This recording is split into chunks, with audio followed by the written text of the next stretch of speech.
అన్నా నమస్తే అన్నా. మీకోసం చేస్తా ఉన్నా ఇక్కడ దగ్గర వెళ్తామన్నా. అందుబాటులో ఉన్నారు ఉన్నారన్నా, అందుబాటులోనే ఉన్నారన్నా. ఎంత మాట్లాడుకున్నా ఏం చేసినా యుద్ధంలో ఉండం. అవునన్నా, నిన్న రాజశేఖర రెడ్డి గారి వర్ధంతికి పార్టిసిపేట్ చేసి రిటర్న్ వస్తుంటే దారి కాచి ఆపి కార్ అంతా డ్యామేజ్ చేసి కొట్టారు. పేపర్లో చదివిన అదే అన్నా, హాస్పిటల్కి పోయినా కూడా అటాక్ చేసినాను. అవునన్నా, ఆయుష్ హాస్పిటల్ అడ్మిట్ అయితే అన్నా ఎలా అడ్మిట్ చేసుకుంటారో అంటే బయటికి తీసుకెళ్లి చంపేస్తామని చెప్పి ప్రభాకర్ ఒక 200 మందిని మళ్ళీ హాస్పిటల్ మీద పంపించారు. హాస్పిటల్లో ట్రీట్మెంట్ చేయాలంటే విజయవాడ వచ్చేటండి.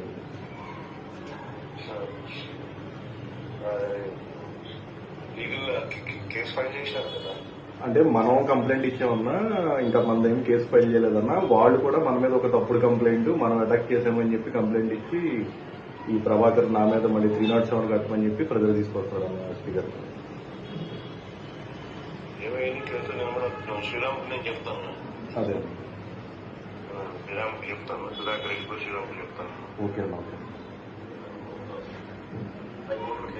తప్పకుండా థ్యాంక్ యూ. ఓకేనా కోఆర్డినేట్ చేస్తాను. ఓకే అన్న, ఓకే.